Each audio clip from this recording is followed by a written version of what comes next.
Hello everyone, ये मेरा lecture number 21 है। मैंने प्रीवियस लेक्चर में आपको बताया था अबाउट नाइट्रिक एसिड। आज बताने जा रहा हूँ अबाउट फास्फोरस। अबाउट फास्फोरस लिखते हैं कि फास्फोरस जो है, phosphorus is available in phosphorus is available in many allotropic forms. Three main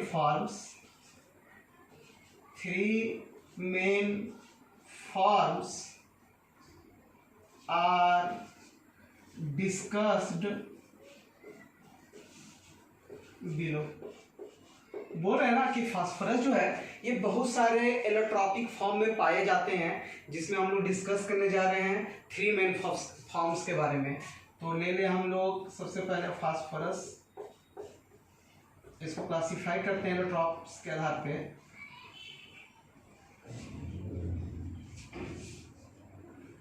white phosphorus, दूसरा है रेड फास्फोरस और तीसरा है ब्लैक फास्फोरस। ओके, जो ब्लैक फास्फोरस है ये भी दो फॉर्म में एग्जिस्ट करता है, टू फॉर्म्स है। एक अल्फा ब्लैक फास्फोरस और दूसरा है बीटा ब्लैक फास्फोरस। एलोट्रॉप्स कहते हैं कि जब कोई एलिमेंट एक या एक से अधिक फॉर्म में पाया जाए, जिसमें उसमें स्ट्रक्चर एंड बॉन्डिंग और मोड ऑफ अटैचमेंट में डिफरेंस होने के कारण उसका फिजिकल और केमिकल प्रॉपर्टीज अलग अलग हो जाए, तो इस फॉर्म को हम लोग कहते हैं एलोट्रॉप्स और इस फिनोमेनन को हम लोग कहते हैं एलोट्रॉपी, राइट। तो फास्फोरस का तीन मेन एलोट्रॉप है, व्हाइट, रेड, ब्लैक। ब्लैक दो तरह का, two forms, alpha black, beta black, right. अब हम लोग डिस्कस करने जा रहे हैं अबाउट व्हाइट फास्फोरस। तो लिखते हैं व्हाइट फास्फोरस में, व्हाइट फास्फोरस तो लिखेंगे सबसे पहले कि इट इज ट्रांसल्यूसेंट। ट्रांसल्यूसेंट का मतलब हो गया सेमी ट्रांसपेरेंट, पारभासी। एक होता है पारदर्शी, एक अपारदर्शी, तो ये हो गया पारभासी, मतलब इन बिटवीन, सेमी ट्रांसपेरेंट भी से। तो it is translucent, comma white waxy solid, comma insoluble in water, but soluble in CS2। नाम है इसका carbon disulphide. Okay, carbon disulphide, comma glows in dark, अंधकार में चमकता है ये, glows in dark due to chemiluminescence. Chemiluminescence के कारण ये अंधकार में क्या करता है, चमकता है। एंड हाईली पॉइजनस, जहरीला होता है, हाईली पॉइजनस इन नेचर। ये क्या करता है कि जो व्हाइट फास्फोरस के संपर्क में आएगा ज़्यादा, तो उसके जो जॉ के बॉन्ड होते हैं वो उसको डीके कर देता है, खराब कर देता है। बोन्स, जॉ का, जबड़ा का जो आपका बोन्स होता है उसको खराब करता है ये व्हाइट फास्फोरस। इसीलिए ये हाईली क्या है, पॉइजनस नेचर का है ये, ठीक है। अब बोलेंगे कि white phosphorus dissolves in NaOH solution। क्या लिखे कि white phosphorus dissolves in NaOH solution on boiling in an inert atmosphere of CO2। क्या करें कि व्हाइट फास्फोरस ले लें। अच्छा, white phosphorus dissolves in boiling NaOH on NaOH solution on boiling in an inert atmosphere of CO2 to give, क्या देगा ये देगा फास्फीन। मॉलिक्यूलर फार्मूला होता है PH3। रिएक्शन देखिए आप, P4 ये है वाइट फास्फोरस, राइट। इसको हम लोग डिजॉल्व कर दें इसमें NaOH सॉल्यूशन में, और इसके बाद इसको हम लोग हीट कर दें इनर्ट एटमॉस्फेयर में। पता है ये क्या करेगा, ये बनाएगा NaH2PO2। नाम क्या चीज़ है, तो सोडियम हाइपोफॉस्फाइट। नाम क्या चीज़ है इसका, सोडियम हाइपोफॉस्फाइट प्लस ये रिलीज करेगा PH3 गैस। अब बैलेंस कर लेते हैं हम लोग, यहाँ पर भी 3 ले लेते हैं, यहाँ पर भी 3 ले लेते हैं, और 3 यहाँ ले लीजिए। ये रिएक्शन बैलेंस हो गया। अब देख लीजिए 3 दूना 6 और 3 9 हाइड्रोजन है, यहाँ 3 हाइड्रोजन और 3 दूना 6 9 हाइड्रोजन हो गया। ऑक्सीजन यहाँ 3 और 3 6, यहाँ पर आप देख लीजिए 3 दूना 6। तो हम लोग जाने कि फॉस्फीन कैसे बनता है, तो जब हम व्हाइट फास्फोरस को डिजॉल्व कर देते हैं NaOH सॉल्यूशन में और बॉयल करते हैं इन एन इनर्ट एटमॉस्फेयर में, तो हम लोग को मिलता है फॉस्फीन गैस। बोलेंगे कि it is least stable, therefore, इसीलिए therefore more reactive than that of any solid phases।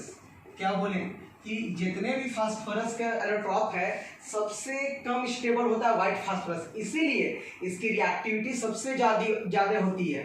तो it is least stable, therefore more reactive than that of any solid phases. It catches fire, ये आग को पकड़ लेता है। It catches fire when exposed to air and burns, और क्या करेगा, जल जाएगा, and burns to far, क्या बनाएगा, ऑक्साइड। Hence, इसीलिए it is kept या it is stored, hence it is stored under water, क्यों, टू प्रिवेंट इट, इसको बचाने के लिए, to prevent it from burning, जलने से बचाने के लिए हम लोग इसको कहाँ स्टोर करते हैं, तो अंडर वाटर करते हैं, इसकी रिएक्टिविटी को कम करने के लिए। ठीक है, आप रिएक्शन देखिए क्या होगा अगर एयर से एक्सपोज करेंगे इसको, P4 + O2 ये जल जाएगा और बना देगा P4O10। बोले थे कि ये फॉर्म करता ऑक्साइड, नाम है इसका टेट्रा फास्फोरस डेका ऑक्साइड, और इसको हम लोग हीट कर सकते हैं। बैलेंस करने के लिए फास्फोरस 4 है, ऑक्सीजन 10 है, तो यहाँ पे हम ले लेंगे 5। क्या क्या बोले व्हाइट फास्फोरस के बारे में, सबसे पहले बोले कि ये ट्रांसलूसेंट होता है, मीन्स सेमी ट्रांसपेरेंट, व्हाइट वैक्सी सॉलिड, मोम के जैसा कठोर व्हाइट कलर का होता है, इनसॉल्युबल होता है वाटर में, लेकिन ये डिजॉल्व कर जाता है CH2 में, अंधकार में चमकता है ड्यू टू केमिकल्स, और हाईली पॉइजनस नेचर का होता है, ये जॉ के बोन को खराब कर सकता है। व्हाइट फास्फोरस जो है ये डिजॉल्व हो जाएगा NaOH में, जब उसको बॉयल करेंगे किस एटमॉस्फेयर में, तो इनर्ट एटमॉस्फेयर में, क्या रिलीज करेगा, फास्फीन गैस रिलीज करेगा। इसके बाद बोले कि ये सबसे कम स्टेबल होता है, इसीलिए इसकी रिएक्टिविटी सबसे ज़्यादा होती है। जब इसको एयर में एक्सपोज करते हैं तो ये जल जाता है और बनाता है ऑक्साइड, इसीलिए हम लोग इसको पानी के अंदर स्टोर करते हैं जलने से बचाने के लिए, राइट। अब बात करते हैं इसके बारे में कुछ, पहले बोर्ड को साफ। हम लोग बात कर रहे हैं कि properties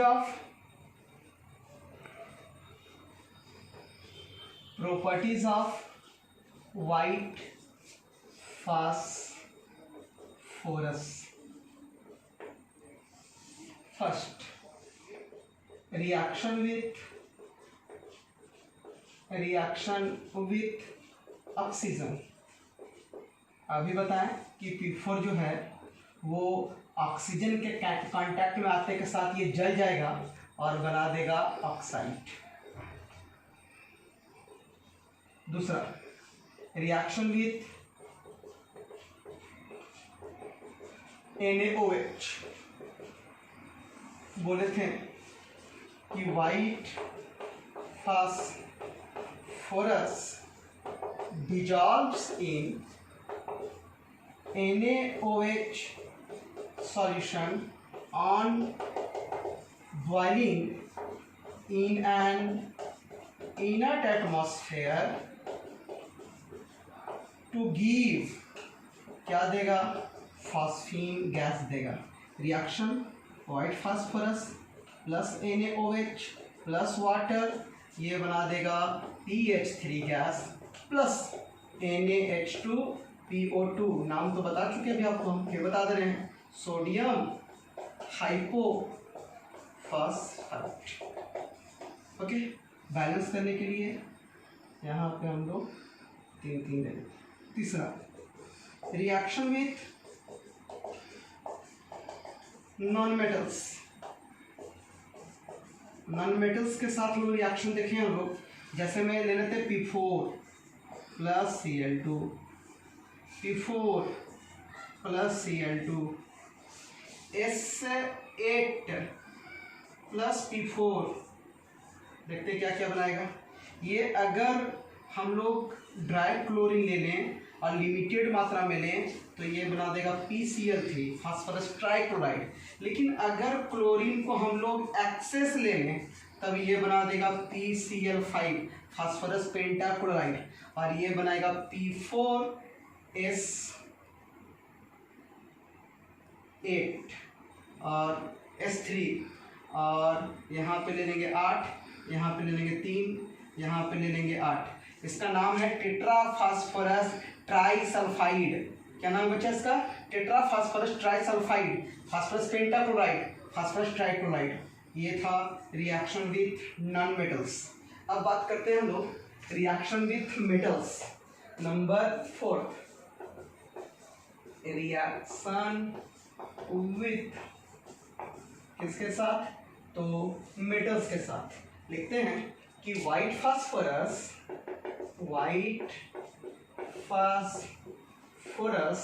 reacts with metals on heating to form metal phosphides।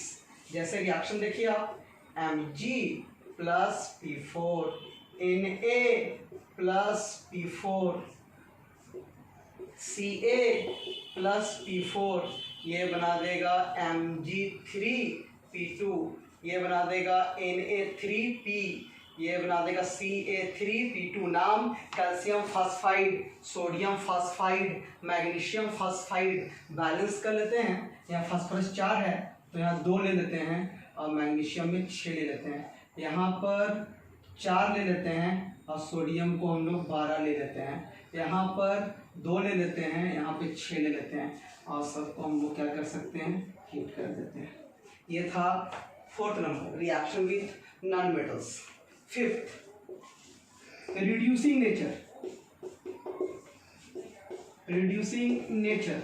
लिखते हैं कि white phosphorus acts as reducing agent। it reduces, ये reduce करता है HNO3 into NO2 and H2SO4 को into SO2 में। अब देख लीजिए यहाँ पे नाइट्रोजन का ऑक्सीडेशन नंबर +5 है और उसको ये बना दिया +4 में, तो बताइए रिड्यूस किया कि नहीं? Decrease in oxidation number is called reduction, right. यहाँ पे आप देख लीजिए इसका ऑक्सीडेशन नंबर +6 है, यहाँ पे +4 है, बताइए रिड्यूस किया कि नहीं किया? तो इसको हम लोग कहते हैं रिडक्शन। और अपने आप को ये ऑक्सीडाइज कर लेगा bye gaining oxygen, bye gaining oxygen अपने आप को क्या कर लेगा? ऑक्सीडाइज कर लेगा। तो लोग सबसे पहला इसमें रिएक्शन देखने जा रहे हैं, reaction with concentrated nitric acid HNO3। सबसे पहले हम क्या किए थे, आपको याद होगा कि जब कंसंट्रेटेड नाइट्रिक एसिड बोले तो सबसे पहले इसको हम लोग तोड़ दिए थे 2NO2 plus H2O plus nascent oxygen, right. अब देखते हैं हम लोग P4 को ऑक्सीडाइज करना है, किस चीज में करेंगे, तो H3PO4 में, फास्फोरिक एसिड में। मैंने क्या बताया था कि अगर प्रोडक्ट में हाइड्रोजन होगा तो वाटर का मॉलिक्यूल लेना है, अगर नहीं रहता तो वाटर का मॉलिक्यूल नहीं लेते हैं। अब बैलेंस कीजिए, फास्फोरस यहाँ 4 है, यहाँ 1 है, तो बैलेंस करने के लिए 4 लिए। हाइड्रोजन यहाँ 12 हो गया, यहाँ पे 2 है, तो बैलेंस करने के लिए 6 ले लिए। अब यहाँ पे ऑक्सीजन 16 है, यहाँ 6 है, तो हम लोग को यहाँ पे लेना होगा 10 नेसेंट ऑक्सीजन। यहाँ नेसेंट ऑक्सीजन 10 है, यहाँ नेसेंट ऑक्सीजन 1 है, तो इस पूरे इक्वेशन को मल्टीप्लाई करना पड़ेगा 10 से। अब देख लीजिए क्या क्या कट रहा है, ये 10 नेसेंट ऑक्सीजन है, ये 10 नेसेंट ऑक्सीजन कैंसिल हो गया। अब यहाँ 10 मोल वाटर है, यहाँ पे 6 मोल वाटर है, ये 6 मोल कैंसिल हो गया, इधर 10 मोल वाटर में 4 मोल वाटर बच गया है। अब देखिए आप गुना कर लीजिए यहाँ पे, अच्छा यहाँ बैलेंस करने के लिए 2 लगाना था, हाँ अब गुना कीजिए। यहाँ पे देख रहे हैं हम लोग कि 10 दूना 20 HNO3, P4 plus 20 HNO3 concentrated, ये बनाएगा 20 NO2 plus 4 mole of water plus 4 H3PO4। अब आप देख लीजिए यहाँ पे फास्फोरस का ऑक्सीडेशन नंबर 0 और यहाँ पे देख लीजिए फास्फोरस का ऑक्सीडेशन नंबर +5, तो अपने आप को क्या कर लिया, ऑक्सीडाइज कर लिया। और नाइट्रिक एसिड को देखिए यहाँ ऑक्सीडेशन नंबर +5, इसको चेंज कर दिया +4 में, तो बताइए क्या किया, रिड्यूस कर लिया। तो ये रिड्यूसिंग एजेंट उसको कहते हैं जो दूसरा को रिड्यूस करके अपने आप को ऑक्सीडाइज करे, तो ऐसे एजेंट को हम लोग क्या कहते हैं, रिड्यूसिंग एजेंट। अब एक बच गया reaction with sulphuric acid, wait B number, reaction with concentrated sulphuric acid, इसको भी रिड्यूस कर देगा SO2 में। आप रिएक्शन देख सकते हैं कि 2HNO3 ये क्या बनाएगा, 2NO2 plus H2O plus nascent oxygen, right. अब देखेंगे हम लोग नेसेंट ऑक्सीजन के देखने के बाद इसको लोग लिखेंगे कि सबसे पहले क्या करना है कि H2SO4 मतलब P4 प्लस नेसेंट ऑक्सीजन, अच्छा सॉरी, अब हम लोग देख रहे हैं सल्फ्यूरिक एसिड के साथ, तो सल्फ्यूरिक एसिड भी एक स्ट्रॉन्ग ऑक्सीडाइजिंग एजेंट का काम करता है, मतलब ये टूटेगा H2O SO2 plus H2O plus nascent oxygen, P4 अपने आप को ऑक्सीडाइज कर लेगा H3PO4 में, जैसे नाइट्रिक एसिड टूटा था NO2 plus H2O plus O में, तो उसी टाइप का सल्फ्यूरिक एसिड भी अपने आप को तोड़ेगा यहाँ पे SO2 plus H2O plus O, और यही नेसेंट ऑक्सीजन के कारण ये सल्फ्यूरिक एसिड भी कंसंट्रेटेड एक स्ट्रॉन्ग ऑक्सीडाइजिंग एजेंट का काम करता है। अब क्या बोले थे कि अगर इधर हाइड्रोजन है तो वाटर लेना है, नहीं रहता तो नहीं लेते। बैलेंस कीजिए, यहाँ पे फास्फोरस 4 है तो यहाँ 4 लेंगे, हाइड्रोजन 12 है तो यहाँ पे 6 ले लेंगे, ऑक्सीजन 16 है 6 ले चुके हैं तो यहाँ 10। अब क्या करेंगे हम लोग कि इसको साफ कर देते हैं, हाँ यहाँ पे क्या लिखना है SO2। अब क्या लिखेंगे यहाँ पे, हमें क्या देखना है कि यहाँ नेसेंट ऑक्सीजन 10 है, यहाँ पे 1 है, तो इस पूरे इक्वेशन को मल्टीप्लाई करना है 10 से। अब ये 10 नेसेंट है, ये 10 नेसेंट ऑक्सीजन कैंसिल, इधर 6 मोल वाटर, इधर 10 मोल वाटर, इधर 4 मोल बच गया।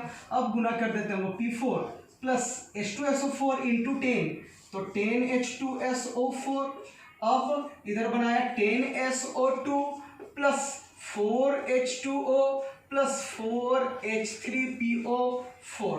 अब आप देख लीजिए यहाँ पे फास्फोरस का ऑक्सीडेशन नंबर 0 है, यहाँ पे फास्फोरस का ऑक्सीडेशन नंबर 5 है। सर कैसे निकालते हैं ऑक्सीडेशन नंबर, देख लीजिए, एक हाइड्रोजन का +1 होता है, राइट, तो 3 का हो गया +1 इंटू 3, प्लस फास्फोरस का निकालना है तो x, एक ऑक्सीजन का -2 तो कितना है 4 0, तो 3 प्लस x -8 इक्वल टू 0, तो 3x माइनस, सॉरी 3x क्यों, यहाँ पे 3 में से 8 जाएगा तो यहाँ कितना बच जाएगा, x -5 इक्वल टू 0, तो x इक्वल टू कितना आ गया +5। तो देखिए ऑक्सीडेशन नंबर फास्फोरस का वहाँ पे +5 है, यहाँ पे देख लेते हैं लोग 0 है, तो increase in oxidation number, oxidation. यहाँ पे सल्फर का अगर ऑक्सीडेशन नंबर देखें +1 into 2 plus x -2 into 4 equal to 0, तो 2 plus x minus 8 equal to 0,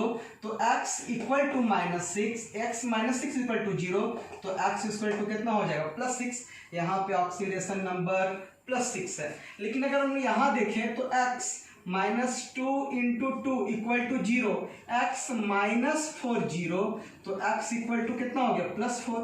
तो देख लीजिए ये क्या किया कि अपने आप को ऑक्सीडाइज किया और दूसरे को रिड्यूस किया। कैसे रिड्यूस किया?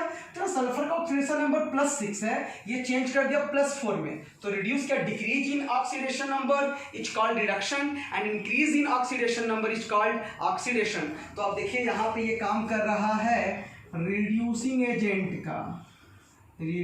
एजेंट का, राइट। अब हम लोग बात करते हैं इसके स्ट्रक्चर पे, structure of white phosphorus that is P4। देख लीजिए फास्फोरस का यहाँ पे टेट्राहेड्रल स्ट्रक्चर, 4 फास्फोरस का मॉलिक्यूल है।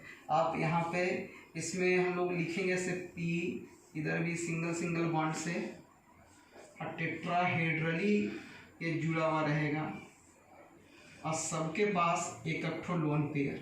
बताते हैं कैसे बना रहे हैं। हम लोग जानते हैं कि फास्फोरस का वैलेंस इलेक्ट्रॉन्स 5 होता है, राइट। काउंट कीजिए 1 2, ठीक, 3 4 5, ठीक है।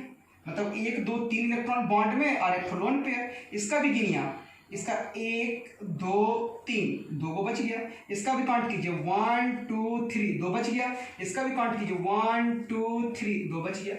अब ऐसे भी आप गिन सकते हैं बॉन्ड की 1 2 3 4 5 और एक 6 बॉन्ड। 6 बॉन्ड मतलब एक बॉन्ड में 2 इलेक्ट्रॉन, सिंगल बॉन्ड में 2 इलेक्ट्रॉन, तो यहाँ पे 6 बॉन्ड है, तो 6 गुना कितना हो गया 12 इलेक्ट्रॉन्स। और P4 है मतलब एक फास्फोरस का 5, तो 4 है तो 20 इलेक्ट्रॉन हो गया। तो 12 इलेक्ट्रॉन बॉन्डिंग में इन्वॉल्व किया, सबके पास एक लोन पेयर है, तो इसका हो गया आपका टोटल इलेक्ट्रॉन्स, वैलेंस इलेक्ट्रॉन्स 20, जो कि आपको यहाँ पे दिख रहा है। तो यही इसका टेट्राहेड्रल स्ट्रक्चर है। एक बच्चा क्वेश्चन पूछता है कि नाइट्रोजन N2 के रूप में एग्जिस्ट करता है और फास्फोरस P4 के रूप में क्यों?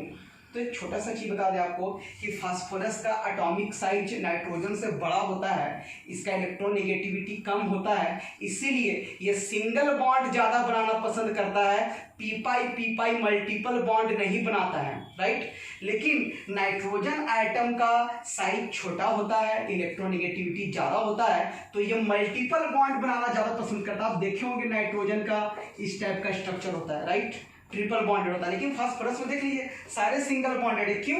क्योंकि नाइट्रोजन के पास वैकेंट डी ऑर्बिटल नहीं है, तो जो भी बनाना चाहेगा वो पी पाई बॉन्ड नहीं बनाना चाहेगा। लेकिन फास्फोरस के पास वैकेंट डी ऑर्बिटल है। एक बहुत इंपॉर्टेंट चीज, हर ग्रुप का पहला मेंबर के पास वैकेंट डी ऑर्बिटल नहीं होता है। सर क्या कहना चाह रहे हैं आप? ग्रुप 13 का पहला element boron, aluminium, gallium, radium, thallium, तो बोरॉन के पास नहीं है। ग्रुप 14 में कार्बन नहीं है, carbon, silicon, germanium, tin lead के पास है, लेकिन कार्बन के पास नहीं है। 15 में भी नाइट्रोजन के पास वैकेंट डी ऑर्बिटल नहीं है, बाकी सबके पास है। ग्रुप 16 में भी ऑक्सीजन के पास है, ऑक्सीजन के पास नहीं है, बाकी सल्फर, सेलेनियम, टेलेरियम, पोलोनियम के पास है। 17 में भी फ्लोरीन के पास नहीं है।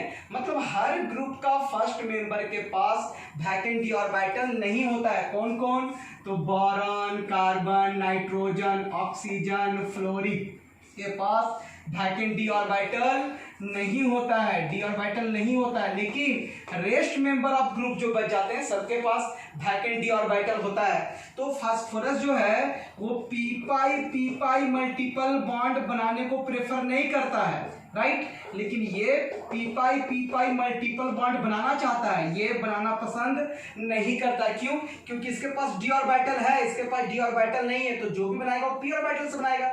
लेकिन ये फास्फोरस जो है वो पी पाई डी पाई बॉन्डिंग बनाना ज्यादा पसंद करता है। सर ये पी पाई बॉन्डिंग और पी पाई डी पाई बॉन्डिंग क्या होता है, उसको थोड़ा सा समझा दीजिए तो एक्सप्लेन करते हैं हम। पी पाई या पी पाई डी पाई बॉन्डिंग। तो सबसे पहले एक चीज और बताना चाहेंगे कि अभी क्वेश्चन था कि फास्फोरस P4 नाइट्रोजन N2, तो इसका आंसर पता चला कि नाइट्रोजन का एटॉमिक साइज छोटा होता है, इलेक्ट्रोनेगेटिविटी ज़्यादा होता है, इसीलिए ये मल्टीपल पी पाई बॉन्डिंग बनाता है और ये एग्जिस्ट करता है N2 के रूप में। लेकिन फास्फोरस का एटॉमिक साइज बड़ा होता है, इलेक्ट्रोनेगेटिविटी कम होता है, इसीलिए ये पी पाई मल्टीपल बॉन्ड नहीं बनाना पसंद करता है, इसीलिए सिर्फ ये सिंगल बॉन्ड बनाता है और एग्जिस्ट करता है P4 मॉलिक्यूल के रूप में, जिसमें इसका बॉन्ड एंगल जो होता है वो 60 डिग्री का होता है। चलो जैसे हम एक एग्जांपल ले लें हम लोग पी पाई बॉन्डिंग का, तो एक एग्जांपल ले लेते हैं SO2 का, राइट। सल्फर का वैलेंस शेल का इलेक्ट्रॉनिक कन्फिग्रेशन 3s2 और 3p4 होता है और 3d जो होता है वो 0 होता है, राइट। S का 2 रहता है और P में 4 होता है, 1 2 3 4, राइट। अब हम लोग देखें कि ऑक्सीजन का जब देखेंगे आप तो ऑक्सीजन का होता है 2s और 2p4, तो S में 2 और P में आप देखिएगा तो 4 होता है, राइट ना। अब 2 अनपेयर्ड इलेक्ट्रॉन एक का है, तो एक और ऑक्सीजन है, इसका भी 2s2 2p4, इसके में भी S और P में 1 2 3 4, इसका भी 2, तो टोटल अनपेयर्ड इलेक्ट्रॉन 4 है। तो 4 अनपेयर्ड इलेक्ट्रॉन सल्फर में भी चाहिए, लेकिन है कितना अनपेयर्ड इलेक्ट्रॉन, ओनली 2, तो यानी इसको हम लोग को एक्साइटेड करना होगा, ग्राउंड स्टेट में काम नहीं चलेगा, इसको एक्साइटेड स्टेट में पहुंचाना होगा। क्या करेगा, 3s 3p 3d,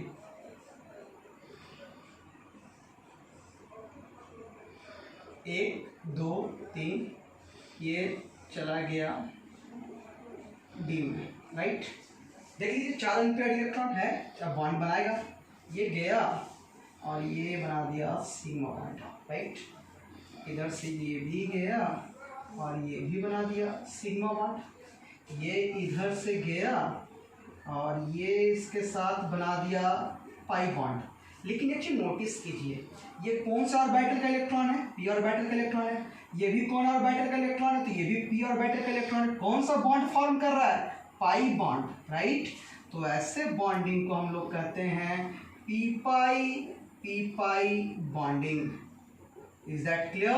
क्या बोले कि अगर एक इलेक्ट्रॉन पी का दूसरे इलेक्ट्रॉन पी का मिल के जो हम पाई बॉन्ड बनाए, तो ऐसे बॉन्डिंग को क्या कहते हैं, पी पाई बॉन्डिंग। क्या बोले कि एक इलेक्ट्रॉन पी ऑर्बिटल का दूसरा इलेक्ट्रॉन भी पी ऑर्बिटल का मिल के जब पाई बॉन्ड का फॉर्मेशन किया, तो ऐसे बॉन्डिंग को क्या किए, क्या कहे हम लोग, पी पाई बॉन्डिंग। लेकिन अब देखिएगा ये भी बना दिया पाई बॉन्ड, लेकिन ये कौन ऑर्बिटल है, पी ऑर्बिटल, लेकिन ये कौन ऑर्बिटल है, डी ऑर्बिटल। कौन सा बॉन्ड बनाया, पाई बॉन्ड। तो ऐसे बॉन्डिंग को कहते हैं हम लोग पी पाई डी पाई बॉन्डिंग। कौन सा बॉन्ड कहें हम लोग इसको, पी पाई डी पाई बॉन्डिंग। अगर एक इलेक्ट्रॉन पी ऑर्बिटल का दूसरा इलेक्ट्रॉन डी ऑर्बिटल का मिलकर अगर पाई बॉन्ड बनाया, तो ऐसे बॉन्डिंग को कहेंगे पी पाई डी पाई बॉन्डिंग। अगर दोनों इलेक्ट्रॉन पी ऑर्बिटल का मिलके पाई बॉन्ड बनाया, तो उसको हम लोग कहेंगे पी पाई बॉन्डिंग। तो मैंने बताया कि नाइट्रोजन का एटॉमिक साइज छोटा, इलेक्ट्रोनेगेटिविटी ज़्यादा, इसलिए ये पी पाई मल्टीपल बॉन्ड बनाता है और एग्जिस्ट करता है N2 के रूप में। लेकिन फास्फोरस एटम का एटॉमिक साइज बड़ा, इलेक्ट्रोनेगेटिविटी कम, इसीलिए वो सिंगल बॉन्ड ज़्यादा पसंद करता है बनाना इंस्टीड ऑफ के बदले में पी पाई मल्टीपल बॉन्ड, और एग्जिस्ट करता है टेट्राहेड्रल P4 मॉलिक्यूल के रूप में। जैसा कि अभी आपको स्ट्रक्चर ड्रॉ करके दिखाए थे कि 1 2 3 4, और ये आपस में सबके पास एक लोन पेयर है। ये बॉन्ड एंगल 60 डिग्री का, ये एंगल स्ट्रेन के कारण इसकी रिएक्टिविटी सबसे ज़्यादा होती है, इसका वाइट फास्फोरस का। अब हम लोग बात करेंगे about red phosphorus. Red phosphorus. लिखेंगे कि इट इज प्रिपेयर्ड बाय, इसको हम लोग बना सकते हैं, it is prepared by heating white phosphorus, it is prepared by heating white phosphorus at 573 Kelvin in an inert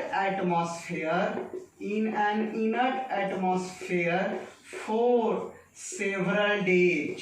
क्या बोले कि जब कई दिनों तक हम लोग व्हाइट फास्फोरस को 573 केल्विन पे हीट करते हैं तो हम लोग को जाके मिलता है red phosphorus. Means white phosphorus लेने और इसको हीट कर दे सेवरल डेज, तब जाके ये ट्रांसफॉर्म होगा रेड फास्फोरस में और टेम्परेचर होगा 573 kelvin, right.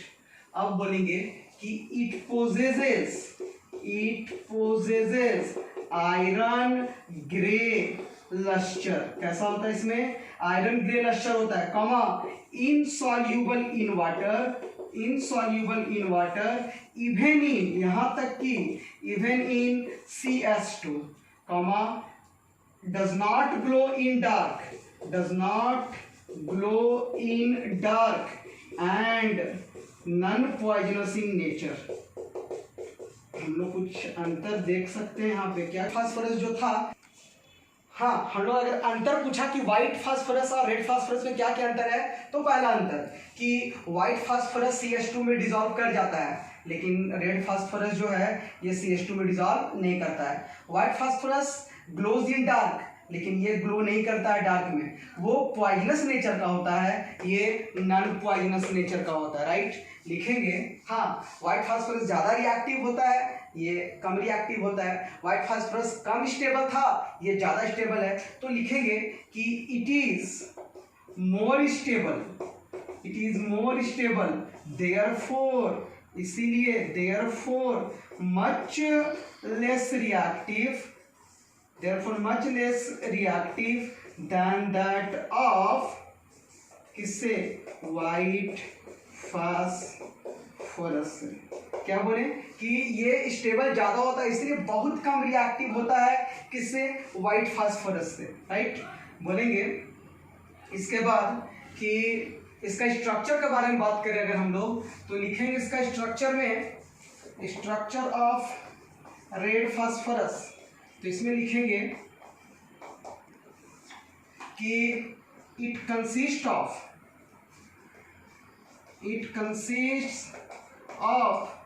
Polymeric chains of tetrahedral P4 molecule as shown in figure। क्या बोले कि ये जो है ना टेट्राहेड्रल P4 मॉलिक्यूल का चेन को कंसिस्ट करता, पॉलीमेरिक मतलब बहुत सारे टेट्राहेड्रल P4 मॉलिक्यूल जोड़ेंगे ना तब ये रेड फास्फोरस बनेंगे। कैसे? देखिए आप,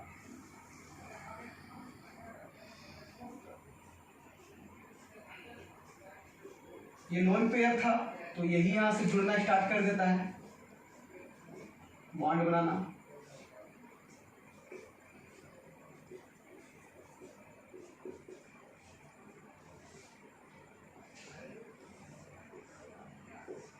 इधर भी चेन ओपन है, क्यों? क्योंकि और से ये जुड़ सकता है। अब यही आपका पॉलीमेरिक चेन है ऑफ टेट्राहेड्रल कौन से मॉलिक्यूल का? P4 मॉलिक्यूल का। ये स्ट्रक्चर है इसका रेड फास्फोरस का। क्या बोले? It consists of polymeric chains of tetrahedral P4 molecule as shown in figure. जैसा कि फिगर हम लोग देख सक रहे हैं कि टेट्राहेड्रल P4 मॉलिक्यूल का चेन्स आपस में जुड़ा हुआ है और ये पॉलीमेरिक चेन्स बना रहा है। तो इसका स्ट्रक्चर देखिए, इसीलिए इसका स्टेबिलिटी ज़्यादा होता है क्योंकि ये चेन्स में इसका बॉन्ड डिसोसिएशन एंथैल्पी ज़्यादा होगा, इसलिए इसका स्टेबिलिटी ज़्यादा होगा, लेकिन रिएक्टिविटी क्या होगा? कम होगा। अब हम लोग बात करते हैं about black phosphorus.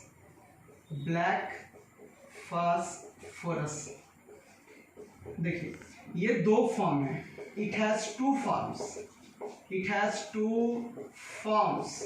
A number कौन सा? अल्फा ब्लैक फास्फोरस लिखेंगे कि it is prepared by heating red phosphorus at 803 kelvin. मतलब जब हम लोग क्या करें कि ले लें हम लोग रेड फास्फोरस, इसको हीट कर दें 803 केल्विन में इन ए सील्ड ट्यूब, तो ये जाके कन्वर्ट होगा अल्फा ब्लैक में, राइट।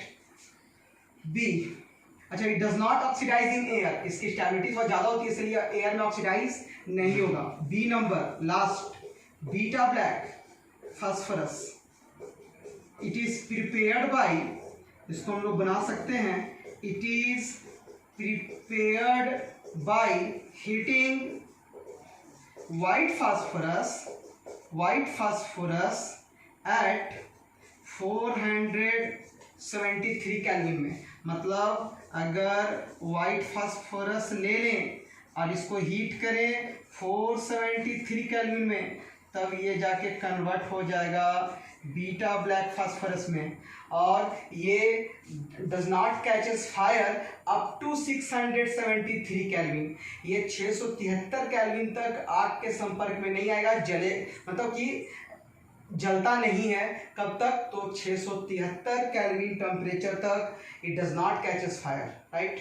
अब हम लोग बात करेंगे नेक्स्ट क्लास में कंपाउंड्स ऑफ फास्फोरस, जिसमें हाइलाइट्स ऑफ फास्फोरस और फॉस्फिन के बारे में पढ़ेंगे। मतलब 2 लेक्चर और बचा हुआ है, हम लोग कंप्लीट कर लेंगे पी ब्लॉक एलिमेंट का ग्रुप 15। Thank you.